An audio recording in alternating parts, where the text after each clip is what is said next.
Hi, this is Ringo. I would like everyone today for attending our YouTube live seminar on Calgary real estate. We have a guest speaker today, David, who is both an Ontario and Alberta licensed realtor, and he would like to share us what Calgary has to offer and what is similar and different between Calgary and Greater Toronto real estate market. So, David, can you give us a little bit overview on um, the Calgary real estate market compared to those? I would like everyone today. Ouch! We have some headache. Live seminar on Calgary real estate. We have a guest speaker today, David, who is both. Iris, I think we have some technical issues. Realtor. Share us what Calgary has.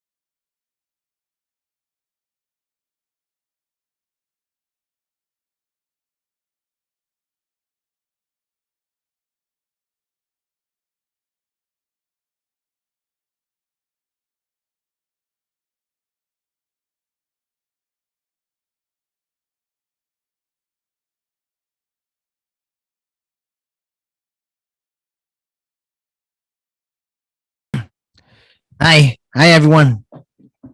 Hi, can you hear me? Hi everyone. Sorry for the headache. We have some technical difficulties here. I would like everyone today, thanks everyone today for attending our YouTube live seminar on Calgary real estate. Okay, we have a guest speaker today, David, who is both an Ontario and Alberta licensed realtor, and he would like to share us what Calgary has to offer and why is it the fact that all of a sudden people were talking about Calgary, Calgary, Calgary. Okay, and I have few of my friends, realtor friends actually, who sold a lot of unit in Calgary, in Toronto. Actually, they sold around uh, approximately, from what I understand, is that they sold around like 400 units in 2 months in Calgary.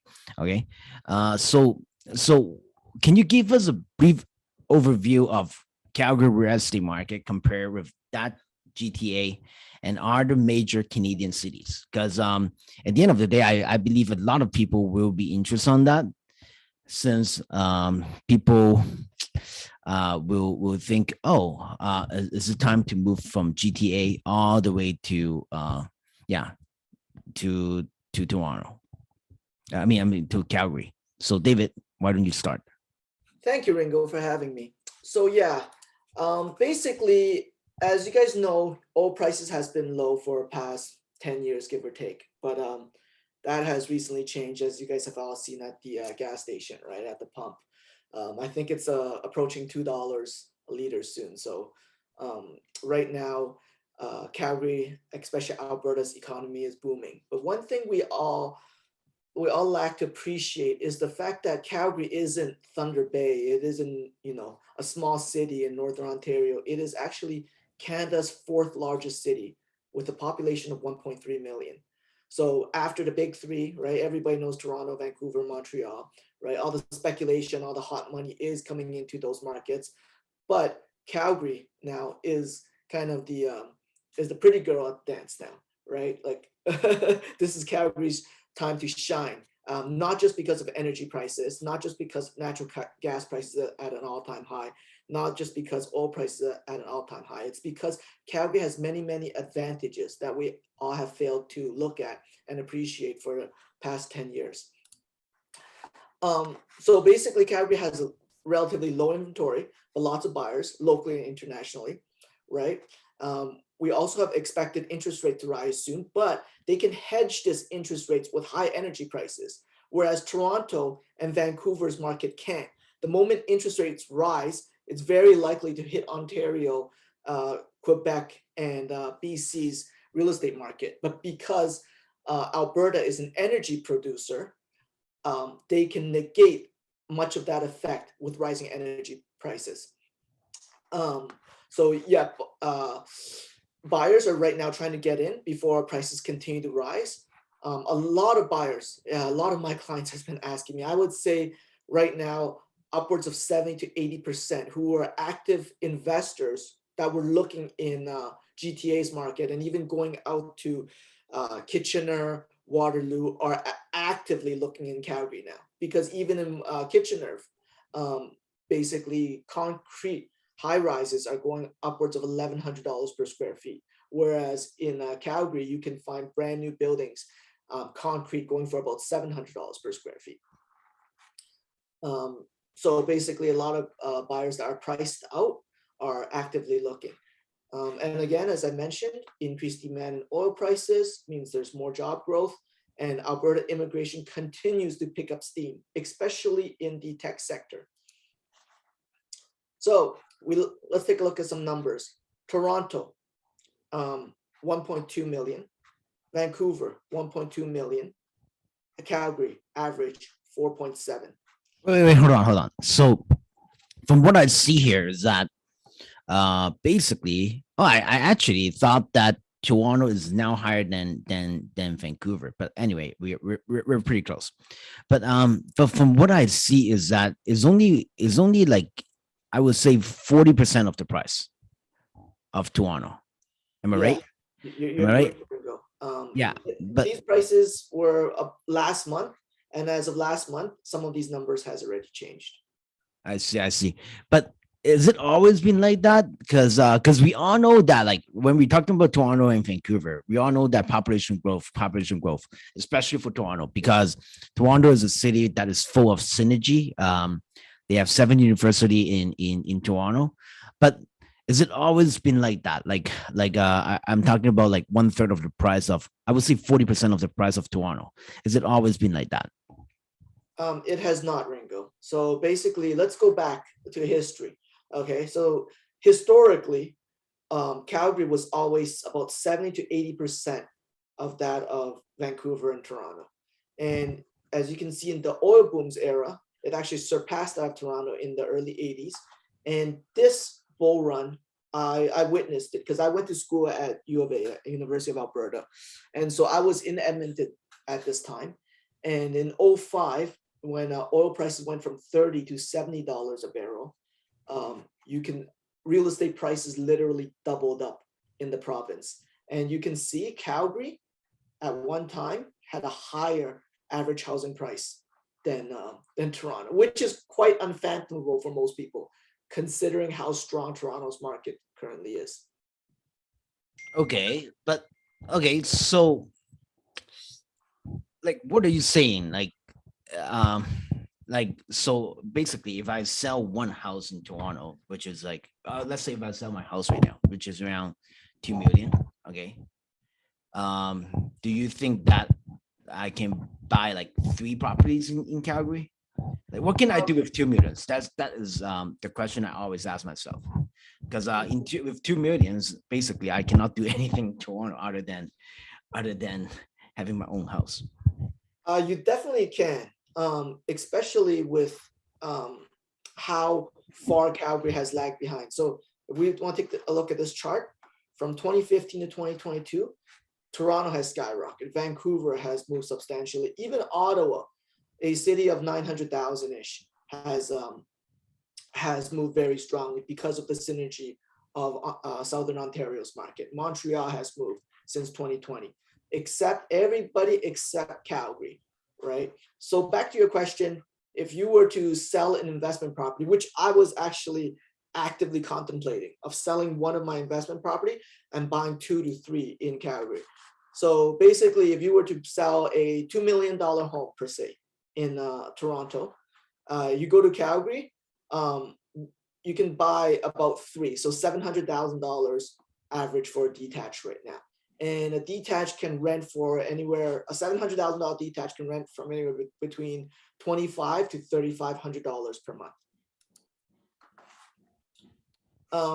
If we look at some of its cash flow, so basically the cash flow is mostly positive. With 20% down, you're almost always looking at positive cash flow in Calgary. Okay, so if you're talking about that, because I know that in Toronto right now, you may need 35% down in order to have a positive cash flow. Okay, so we know that the price is low, but how about the vacancy rate? The vacancy rate is actually not is not bad. So Calgary's vacancy rate was at 6.8% as of last year. So still during COVID. Currently, it's dropped well under 5%. And every month, the numbers that's coming in, it's only getting stronger because net migration, so the amount of people moving in above the amount of people moving out, is increasing month over month. So more and more as Calgary increases in terms of job numbers, more and more people are migrating over. So here, let's take a look. Here's the average rent for Canada. So in Alberta, average rent is $12.27 or about $1.59 per square feet. So Ontario, it's $21.10 or about $2.66 per square foot. So you'd be like, oh wow, look, Alberta is almost 70. Ontario is almost 70 to 80% more than Alberta. Yes, but at the same time, Ontario's housing is about maybe 3.5 times at the time of this construction of this chart, 3.5 times higher than that of Alberta.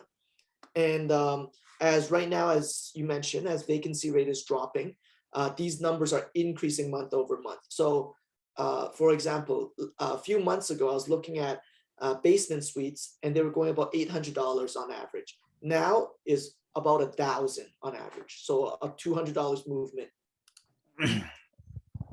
It's because I was in Calgary a week ago, I would say, because I went there like multiple times this year. What I realized is that when I try to book Airbnb, like a lot of them is being like, I would say is being fully booked. Okay, so when you tell me that the vacancy rate was 5.8%, am I right? Yeah. At one point, sorry, 6.8%. At 1.6.8%, is really how can I say, is really threatening me because what happened is, why, like, in very like, because like 6.8% to me is like a ghost city. But is it really the case in Calgary? Because I do see like a lot of people moving around. Okay, the rent is cheap, but is not that cheap. It's not like, oh, I can rent a basement for like $400. Okay, as you mentioned, there's a lot of demand for it. So how do you see the rent afterward? Do you see that the economy is going up right now, or?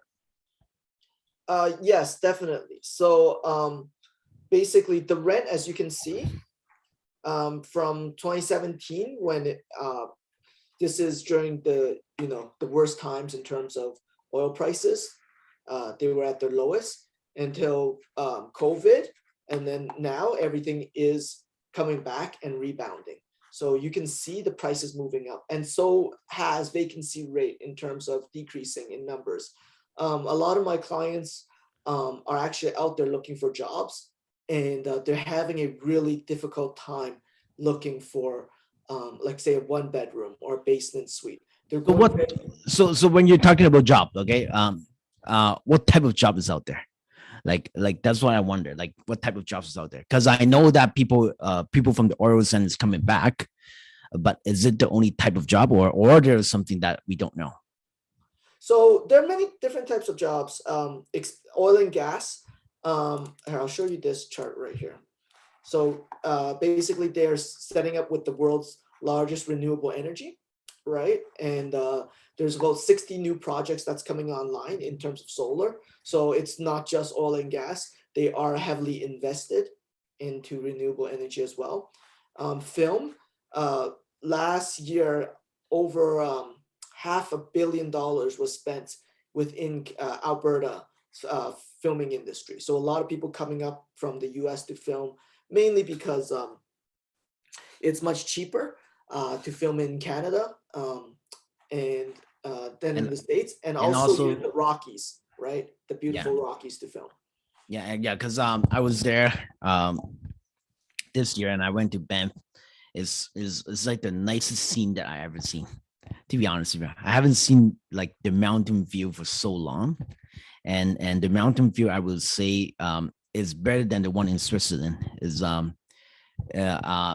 I don't think anywhere in the world you can find a mountain view like this. Okay, that's clean.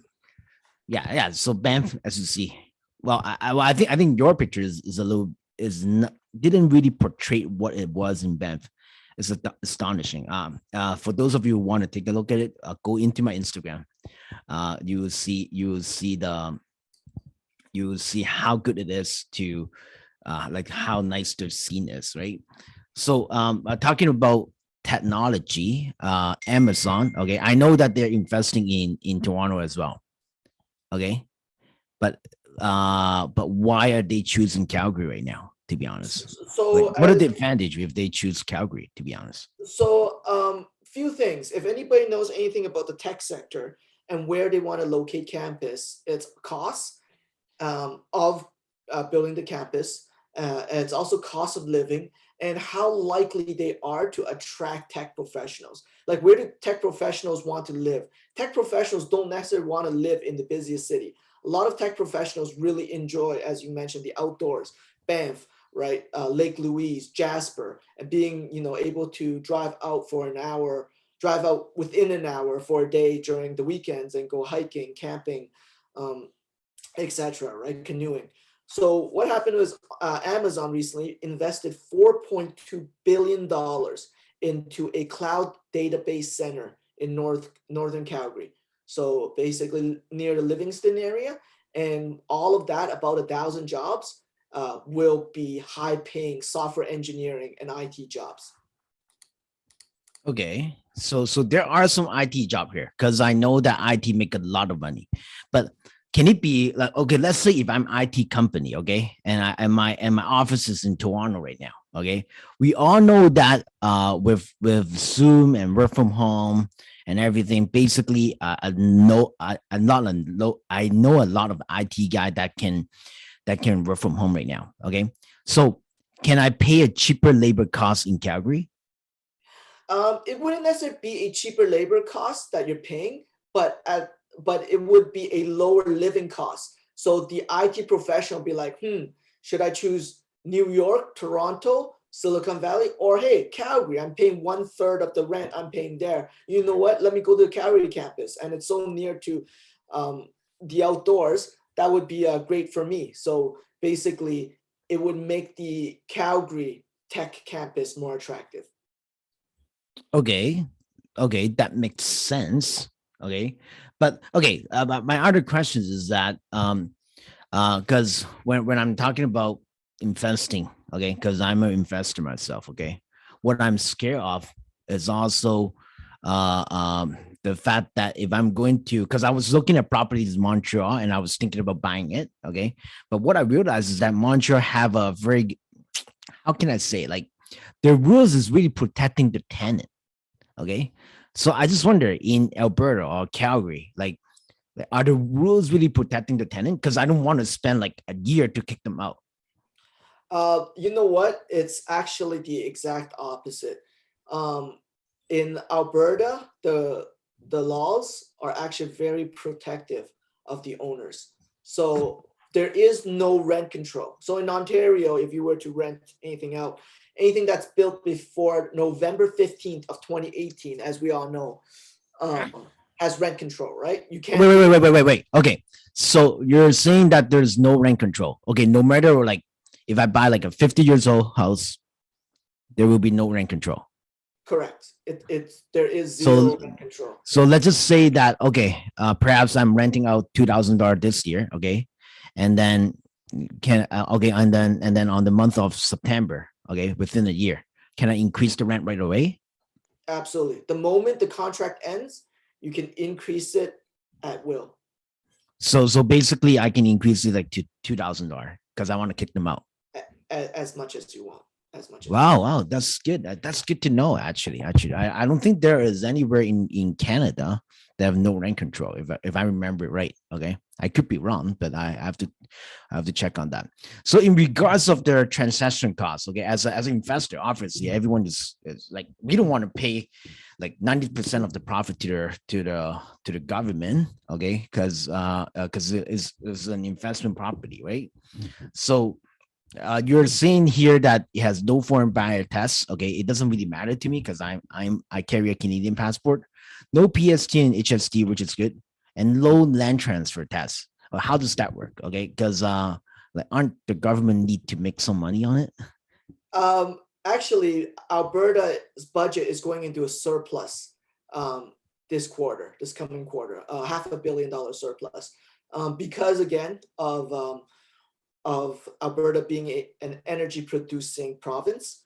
A lot of that money that they get in via royalties, they subsidize. So basically, they help you pay the land transfer tax, and they also don't charge development levies, which is huge. Because anyone wait, hold on. Okay, when you're talking about they don't charge development levies, okay, they don't charge the buyer or they don't charge the builder at all.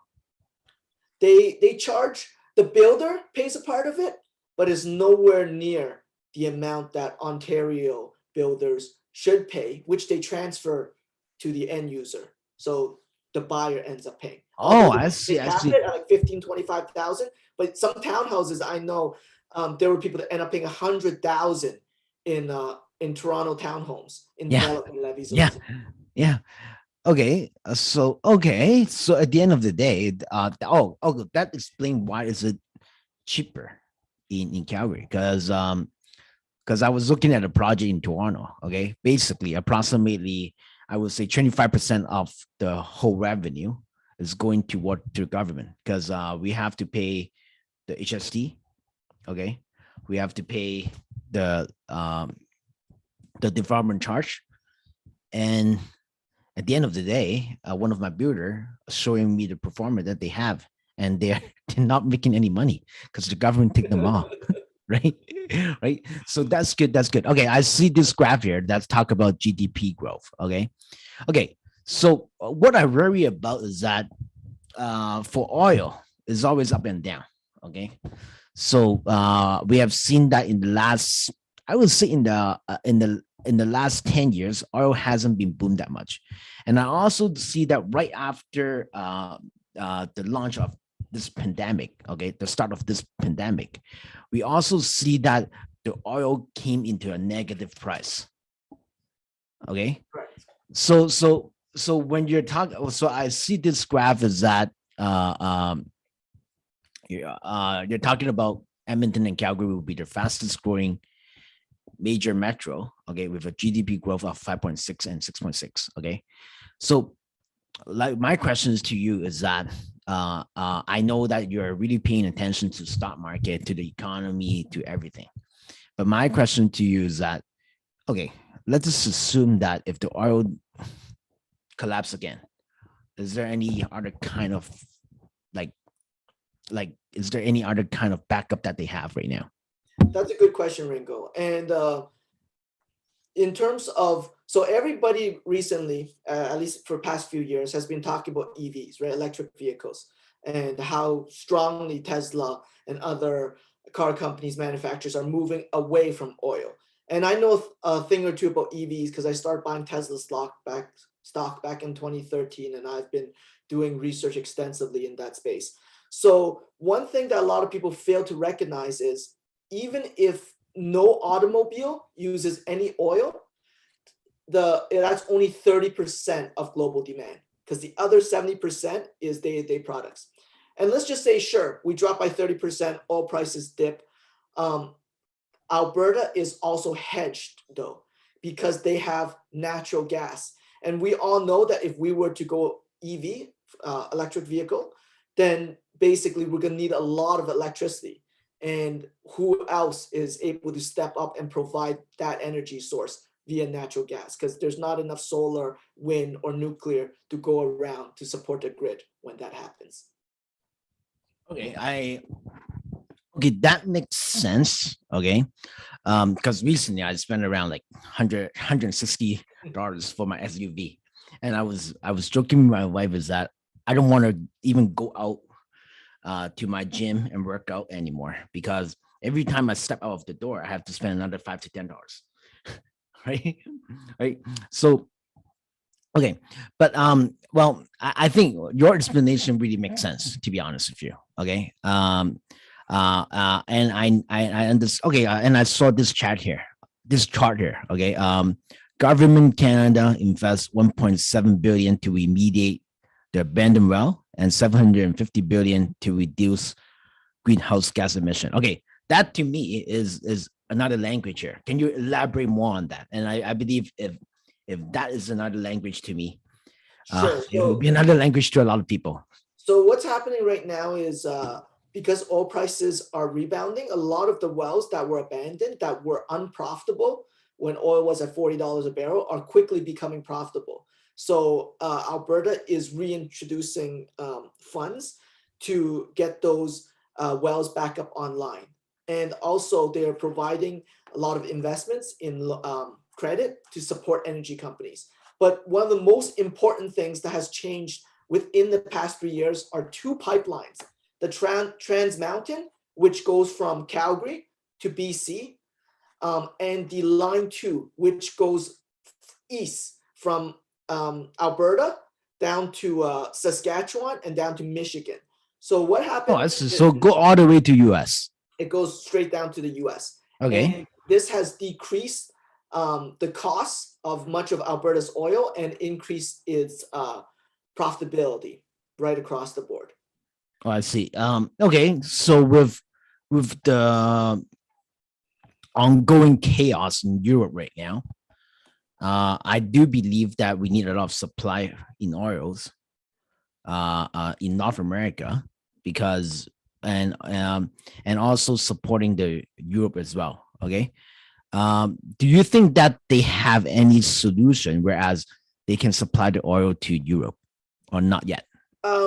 You know what? To be honest, we don't even need to supply to Europe, because right now US is already stepping up and supplying to Europe. So if US oil goes to Europe, our oil go to US. Exactly. Okay, that makes sense. And also, like as I see there's a lot of solar panel like on our way to Banff, and I think that green energy is really taking place in Calgary. So, okay, this chart here, net migration, 34,000. Okay, 34,000 is not a lot, but when you're talking about a population of a little bit over 1 million, okay, it's actually quite a lot. Okay,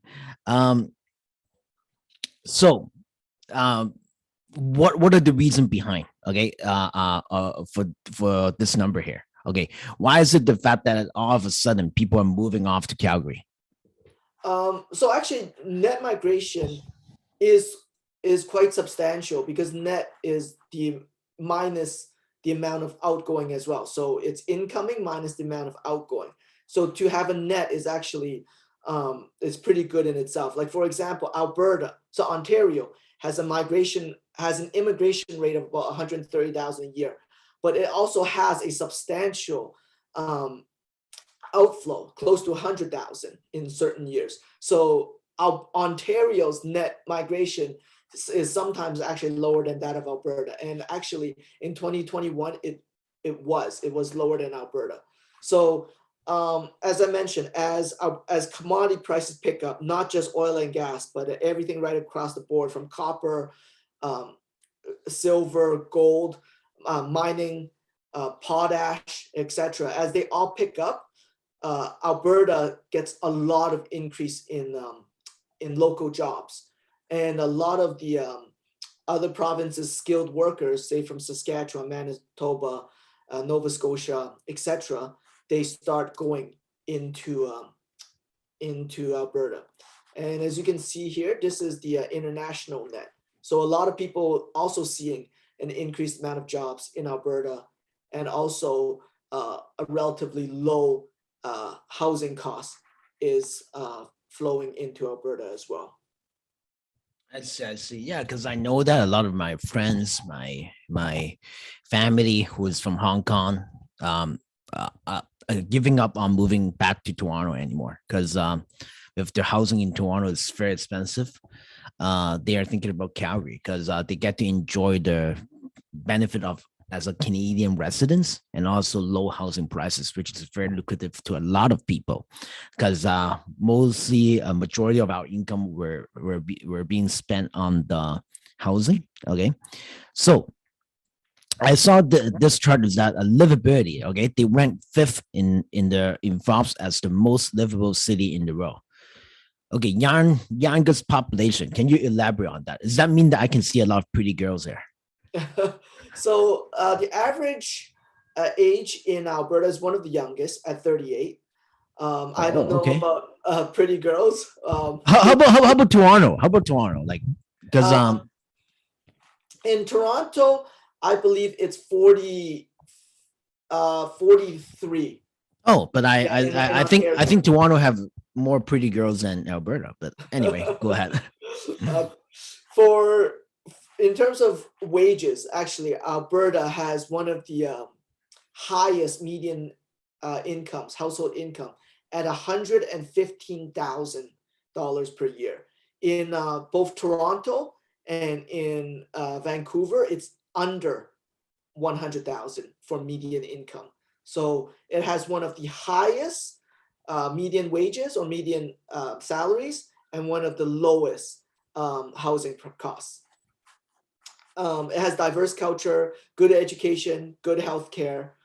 Actually, I know from personal experience because back when I lived in Edmonton, there's one time I had a situation I go to ER. And if you guys know, in Toronto, if you go to ER, you're waiting for 5 hours. There, I got processed in about 15 minutes. Literally, I walked in, there's like one person in front of me, and they're like, after like 5 minutes, okay, you're ready to go. It's like, I was like, okay, this is great. In Toronto, I would have spent 5 hours in ER. Very good infrastructure. I think Ringo, you can attest to that. You saw the mall. Yeah. Because well, going back, I think you have a pictures of YMCA, right? Can you show them in a Yeah, so moment? this is one of the pictures. Man, that YMCA to me is more like a resort there. To be honest, I can spend a whole day there. Okay, working out. I'm pretty sure that I will be able to lose back the weight that I have after the marriage with going there 30 days in a row.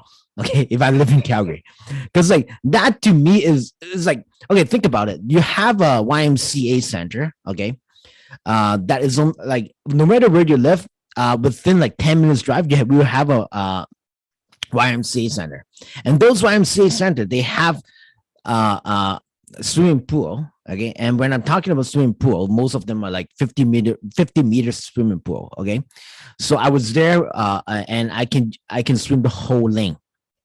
Okay, that's the number one thing. And then we are talking about that YMCA. I don't know. Is it did the government provide funds for them to build it? Because to me, that YMCA is more like an architectural building. Yeah, so basically, when I first drove by, I thought it was a stadium, and then or a Yeah. concert hall. Exactly. And then when I Yeah. wasn't until I pulled up, I was like, "What is that? Let's check it out." I found out it's a YMCA. So the Calgary municipal government and the provincial government came together and provided $500 million to build four of these gigantic athletic centers. You can't really call them YMCA because they are the world's biggest. So they're 300,000 square feet. They have Olympic-sized swimming pools. They have water parks. They have skating rinks. They have libraries. They have diving. So I don't know if you guys know, like the U of T, um, the um, the athletic center is like twice the size of that, right? So they're quite substantial. Yeah. And Okay, and also the hiking trail as well, right? yeah, also, sorry, the which trail? Like the hiking trail in Banff, in Yes, near the yes. Rockies. I think Yeah. Canmore, which is around like 15 to 20 minutes drive from Calgary, do have a hiking trail as well. Yes. So basically, as we mentioned earlier, if you like to exercise, there's a YMCA. If you like the outdoors, right, there's a lot of hiking trails, biking trails, right, in Canmore. Canmore is about half an hour drive, and you're already in the mountains. Another half an hour more, so 1 hour drive total, you're in Banff. I see, I see. Okay, so I see here is that, okay, they have their GDP growth. Okay, can you elaborate a little bit more about like what this economic outlook about? Yeah. So from last year to 2026, these are some of the expected numbers. So GDP growth is going to increase from 2.2% to 4.2. Unemployment rate, because of the oil bust between 2014 and 2019, is going to drop substantially from 9.5 to 6.5. Right. Wow. Employment growth is going to take place by another 1%. net migration is. Wait, hold on. Okay, one thing that I will be disagree on, okay, will be the inflation rate. You're talking about they're dropping it to 2%. Come on, like, that got to be lying. Because like, if we look at like, I don't know if you guys been out eating yet. Okay, um, this year compared to last year, I think the menu itself went up by 10% easily. So can you? So do you agree on that number, David? This chart was done, I think, before the Ukraine situation, and they really didn't take into account how disruptive the supply chains are. But one thing that we have to keep in mind: if any province can hedge the negative or adverse effects of inflation, it is Alberta. Ontario can't do it. BC can't do it. Quebec can't do it. Right? We're not energy producing provinces, but Alberta can. So if we see 7 or 10% inflation in Ontario, there's a good chance that our economy is going to suffer substantially. Our housing prices might take a huge correction. But if Alberta sees 7, 10% inflation, yes, but oil prices at $150 a barrel. It's at $180 a barrel. And they'll be like, you know what? That's fine. We're making a ton of money. Okay, and also they are talking about the net migration, which is 10,000. You're referring to net migration will be somewhere in like in Canada, right? This is specifically for Calgary. So the previous number, the 30,000, was for Alberta. So this should be within that ballpark. Oh, I see. Okay, I think got to be more than that, but anyway, okay, and then the total population is going up by another like 65,000. So it's like another 0.5% growth. So, okay, but do they have that much housing that can supply that? So actually that's, as you can see, 60,000 increase, and housing starts is only increasing by 13,000, right? So Actually, I see 9,800 here. So housing starts to 12,000 ish. yeah. Okay, yeah. So 12,000, 9,800. So you're assuming you're having 6 people per household, which I don't think is doable. Most households are about 3 to 4 people average, right? So I think they're gonna have a housing start shortfall. Okay, and average price growth, we're talking about 8.4%. Yeah. So these numbers has already been surpassed since last year. Housing prices has already increased about 18% year over year. So they already blew past these numbers. 18% year over year. Okay, so that's comparable to Toronto. Correct. They haven't moved. The thing is, Toronto has already saw several waves of movement since 2010. Okay, Alberta has not. Okay, so we have some questions from our live stream here. So would I be able to raise the rent during the rental? Yes. Not within contract, of course, not within contract. If you sign a 1-year lease at 2,000, it's good for the 1-year lease, right? You can't raise it midway. But the moment that contract ends, you can raise it by as much as you want. You can't do that in Ontario for anything built before 2018. You can't do that in BC. You can't do that in Quebec and many other provinces in Canada. Okay, so what is the average per square foot in Calgary right now, especially for condos?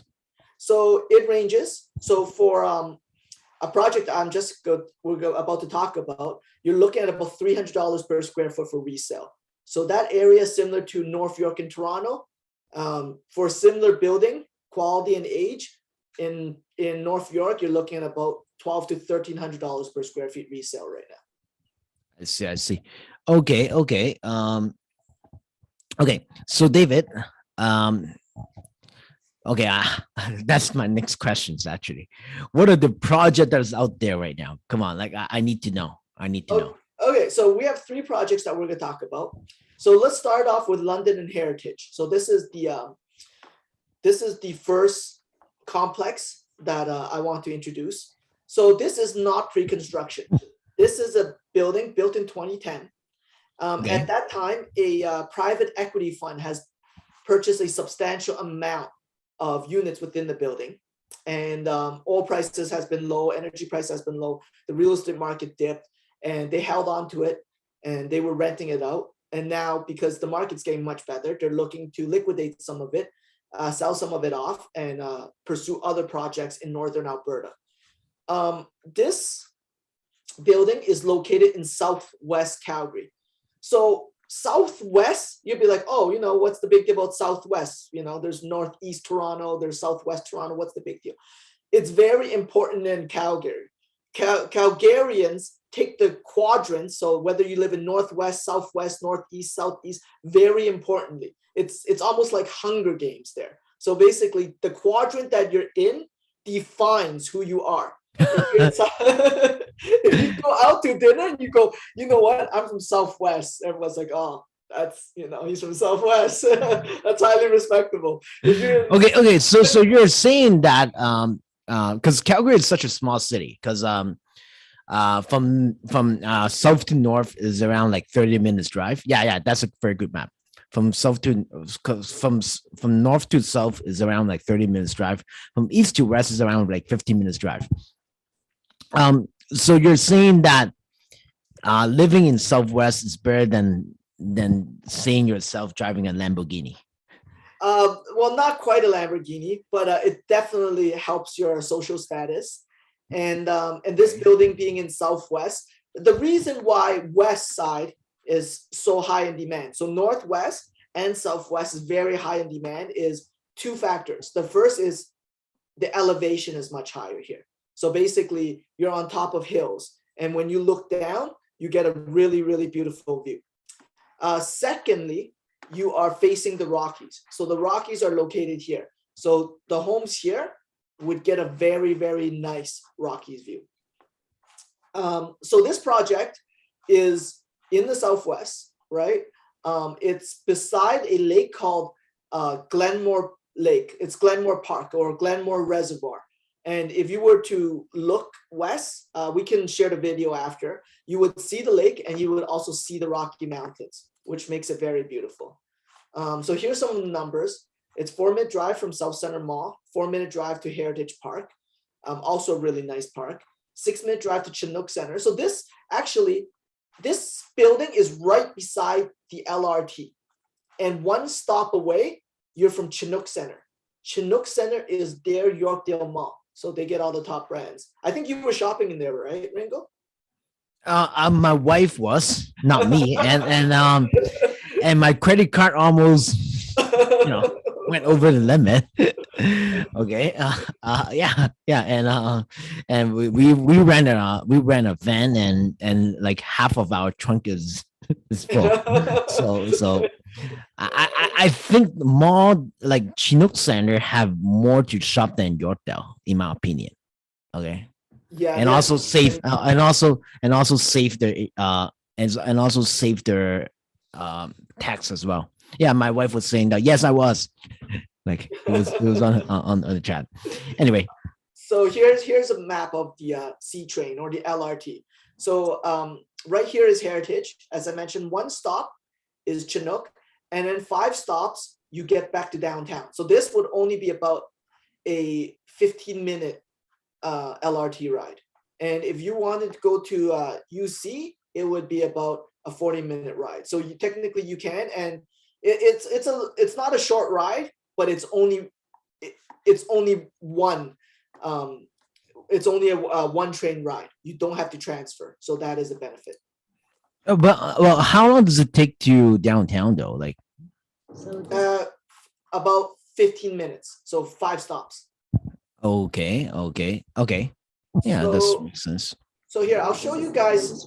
So this is from the building. This is the LRT right there. You see there is a plaza connecting to the 2 buildings, which includes a T-Mobile. Oh, actually, it's very nice. It's very nice. Nail spa, you name it.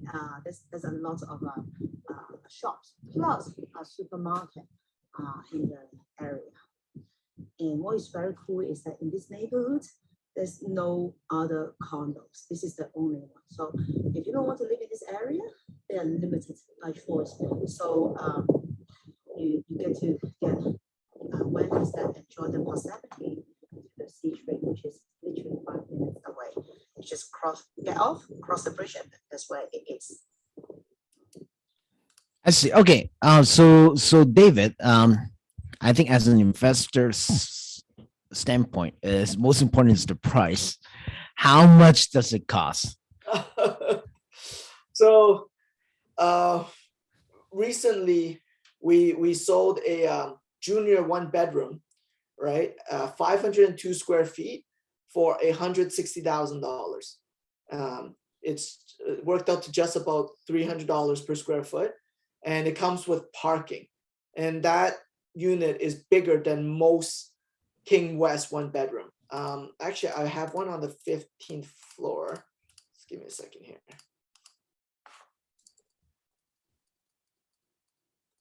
Well, I saw the one that lists out the number. Like all I care is about number, right?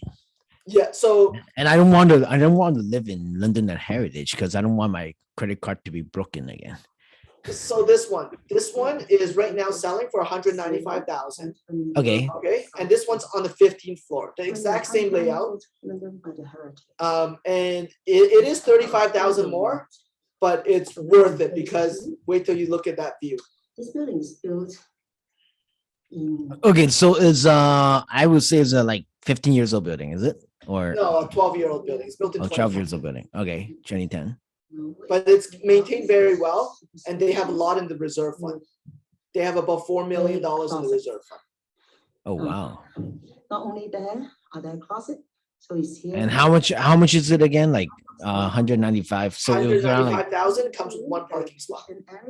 So it's around like 350 per square foot. Yeah, and this in the current market, it can rent for about $1,200 per month.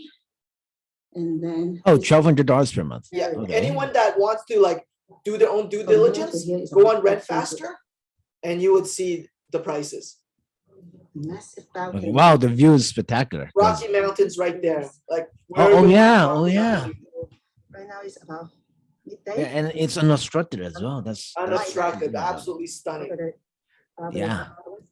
So Jimmy, okay, we have a couple of questions from the audience. Okay, the first one is that when they're how hands off from Iris? How hands off is an investment in Calgary? Like, what is the average down payment require?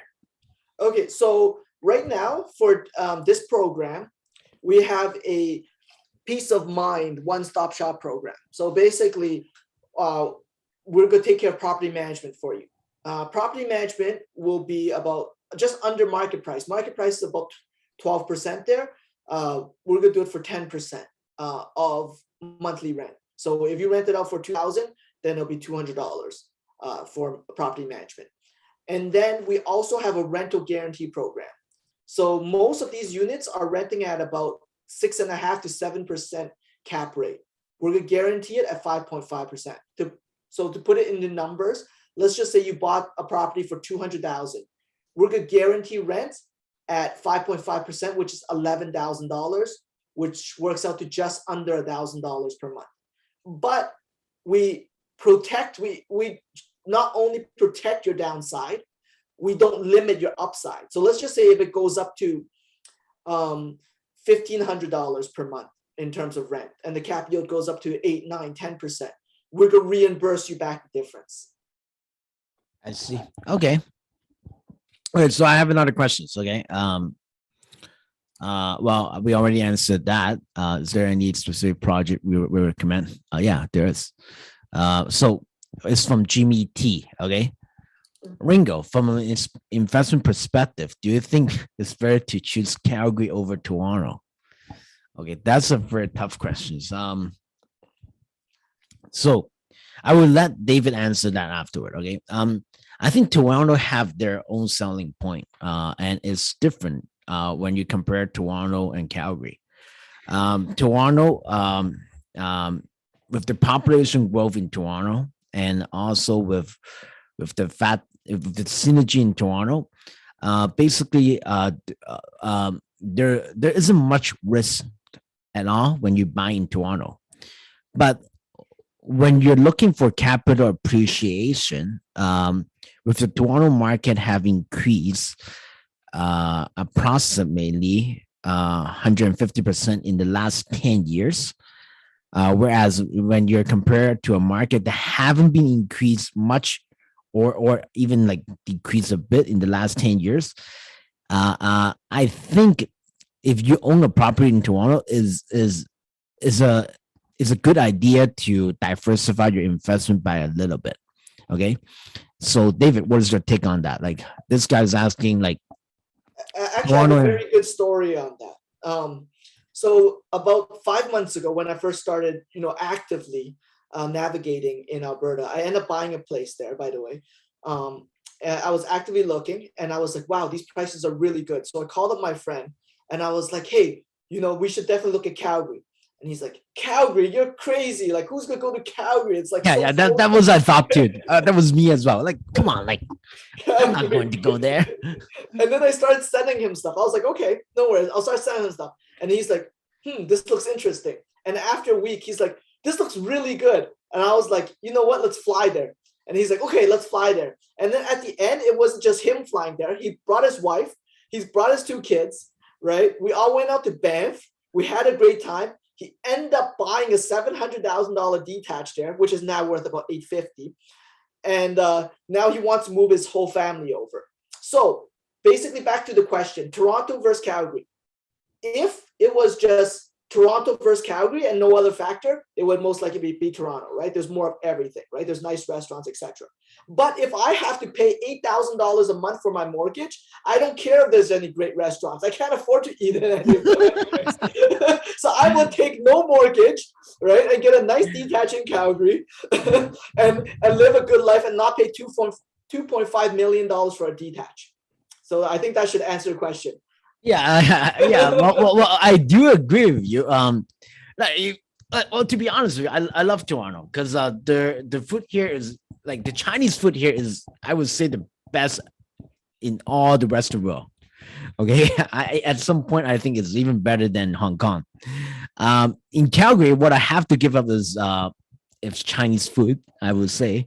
But as you mentioned, if I have to pay like $8,000 mortgage, well, I'm going to go there. Okay. And if you think about it, we're not the only one that is thinking about like selling our house and buy 3 there. Okay. I met a guy who's in Tim Hortons. Okay, he's working in Tim Hortons right now. And he told me that he was a Uber driver in Toronto. Okay, he sold a house in Burlington for a million, 1.2 million. Okay, and then he can buy 3 houses here, 2 for rental and 1 for himself to live in. Exactly. So it's good to retire there. Let's put it this way. It is. And basically with Toronto money, because Calgary still hasn't moved up substantially. It's moved, but not the way Toronto has moved up. You can definitely get several properties, live in one, and literally not have to worry about, if I want to work, I work. If I don't work, I can just take in rental income. True. Yeah, I think that makes sense. But I still think Toronto is a great place to live though. Like it's a good place to make money too. It is. But both cities has their pros and cons. Yeah. Yep. So for the next project I want to talk about is Sola. So this project is near downtown Calgary. It's built by Ocro. It's a BC firm, and it's a high-tech luxury building. So everything in here they use smart camera, they use smart locks, they have EV chargers, and this is in one of the best areas in Calgary. So it's similar to our King West or our Queen West. A lot of nice restaurants, nice bars, clubs, etc. Located right here. So this is Kensington Street, and this is Kensington Road, and this is 14th Street. It's located right here. And if you guys go check, 1 bedrooms in this area are renting for about $1,500 to $1,600 per month. So by the time that this is built, it's easily going to go for $18,000 to $2,000. Wait. So David, if I'm going to compare this area with Toronto area, where will it be? So King West, it's similar to King West, similar to Queen I see. West, mixed in with a bit of a Leslieville. You know, it has everything, but it also has that laid back, you know, European style. yeah, European style, upper middle class lifestyle. Oh, I see. Okay, that's good to hear. So here's the river. So Calgary is very river centric. So everybody likes being by the river because a lot of people like to do bike rides and like to run along the river. I think you ran along the river, right, Ringo? I was trying to, but it's too cold for me. So Okay. but I will.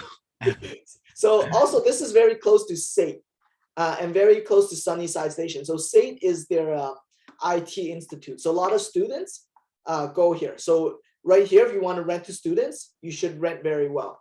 And it's about a few stops away to UCalgary. So from Sunnyside to UCalgary, you can get there in a few stops. So you can rent to both students from SAIT and UC as well. So here, 9 minutes to UC, and then 6 minutes downtown core. And 172 luxury units. The prices start at about $750 per square foot, because that's how much it costs to build now. It costs at least $650 to $700 to build a concrete frame building in Calgary. So anything above concrete. 7 floors, sorry? So it's concrete. It is concrete. Anything above 7 floors has to be concrete by law. Anything under 7 floors is generally wood framed. So again, luxury concrete tower, right? They use all smart units with an Amazon partnership, affordability luxury price point. And again, Kensington. Kensington is their King West, okay? So it's very important that you understand that this is one of their best areas in Calgary for urban living.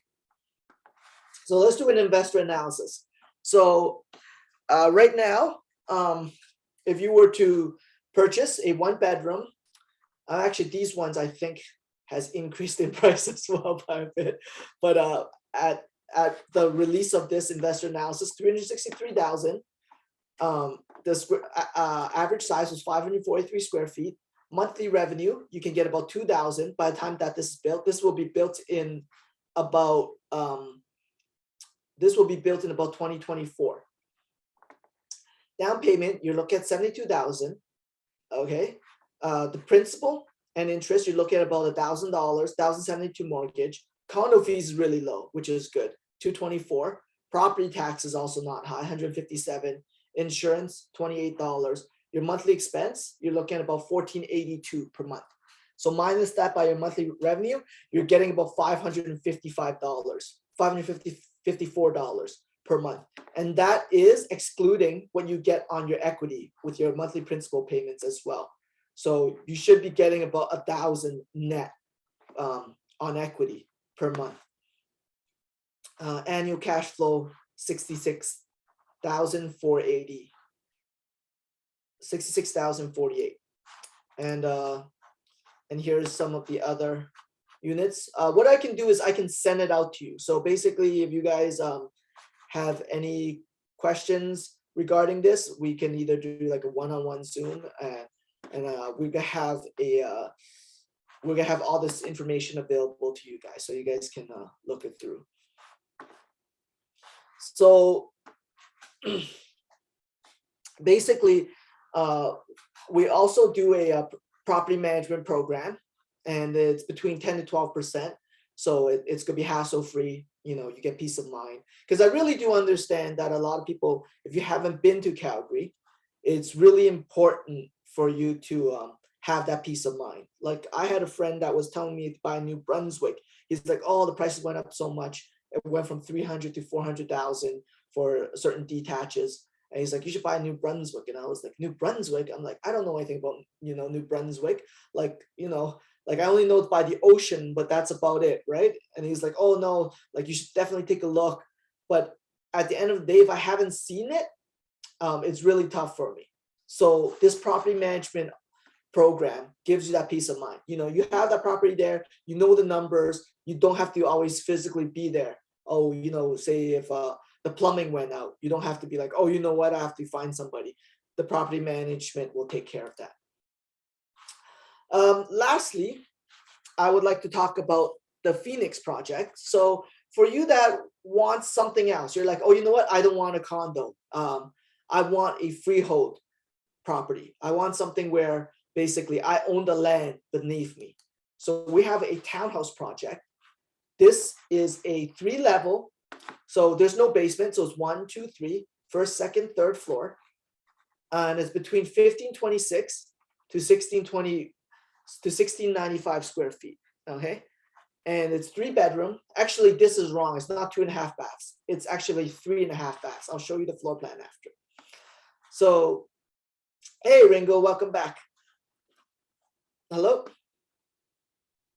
Okay, I'm so sorry. My No worries. internet was off. Oh, okay. I'm So so sorry.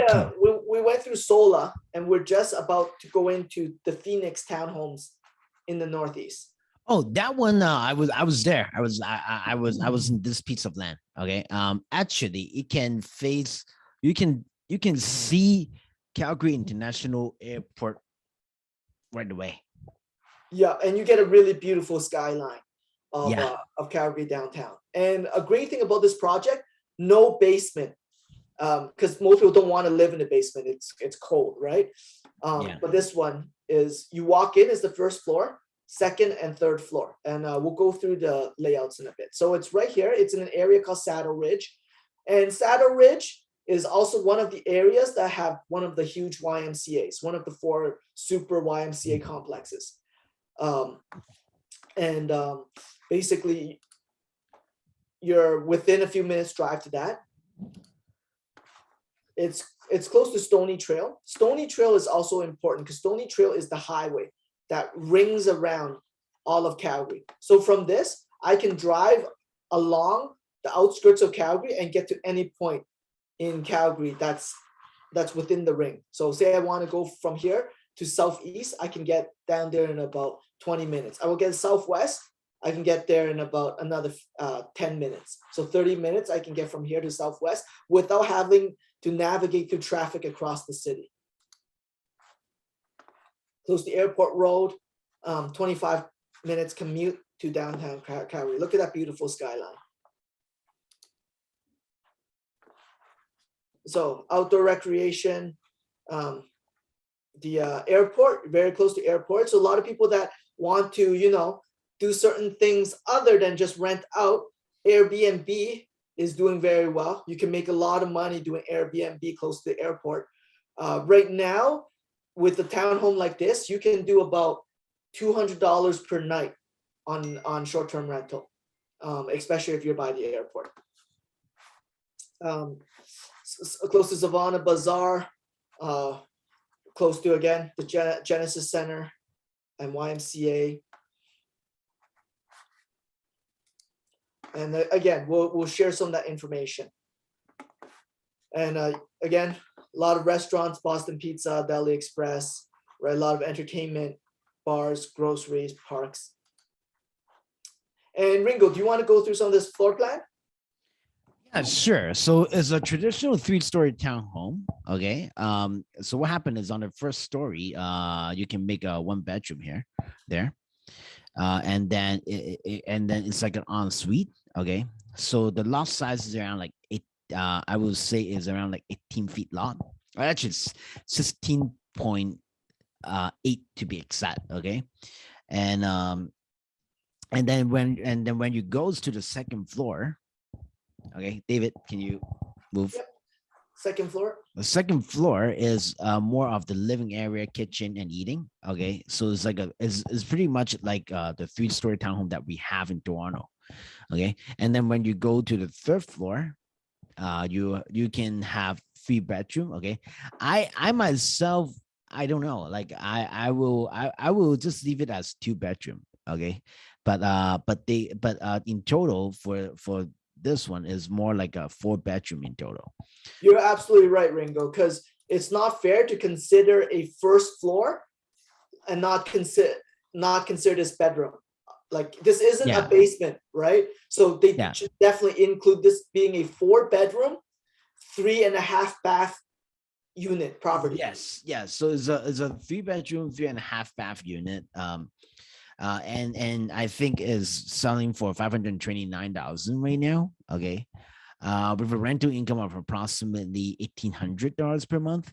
Okay, because it can easily be rent out to a big family. Okay, for example, if you have like 5, 6 people in your family, I think this one is very good to go.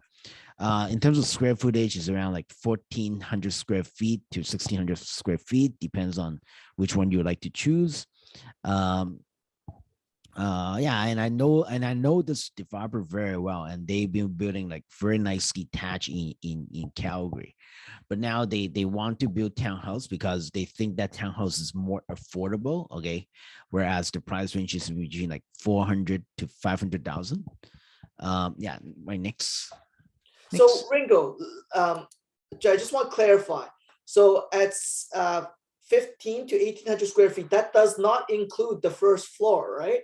Like with the first floor, you should be upwards of 2,000 square feet. Am I wrong on that? No, it does include the first floor. It does include the first floor. Okay. It does include the first floor. At the end of the day, so we have the property management program for investor, and it's going to be a one-stop property management program with a 2 years rental guarantee of 1,800. Okay. And also people who purchase there can get to enjoy speaking with our people locally, because we are the one who is doing the property management program for them. So it's just like what we did here in Toronto. Okay. But now we are going to have someone that is hanging out the key for you. If there's anything wrong with the house, we're going to do that. We're going to do the PDI for you. So basically, you don't have to fly there. And we do, and it's a one-stop full service. We do have someone to arrange a lawyer for you and also mortgage for you as well. Okay, and this is freehold, right, Ringo?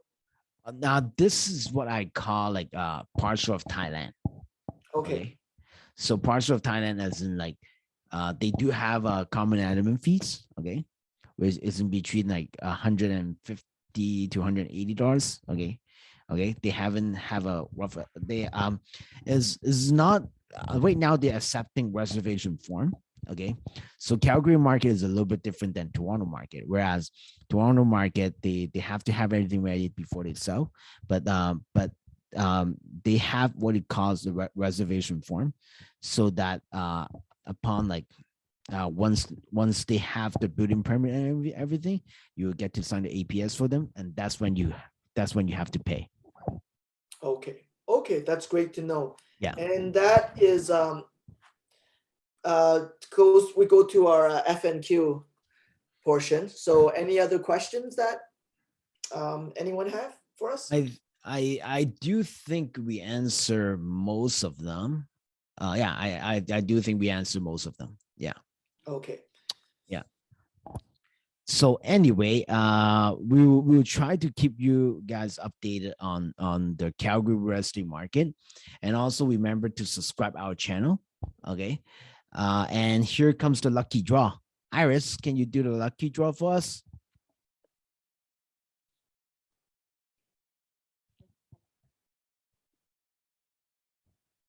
Yeah, only for those people who participate in chat.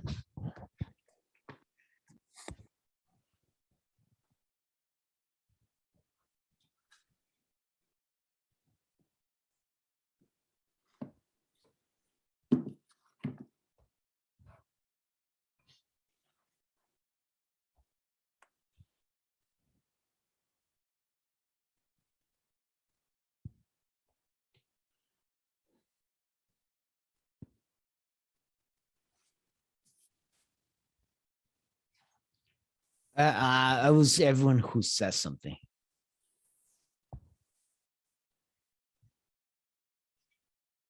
But it's okay. They can always replay it after, right?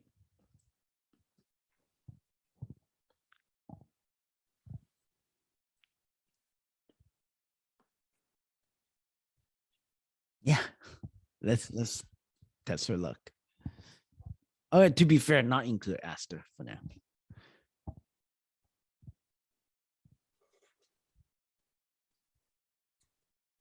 Can you, yeah, can you share your screen? Okay, I will share my screen. Let me just. No.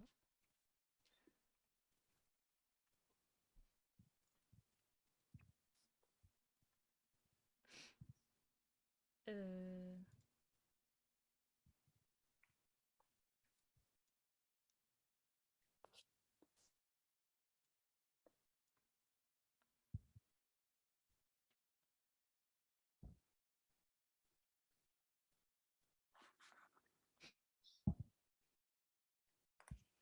6 names. Yeah.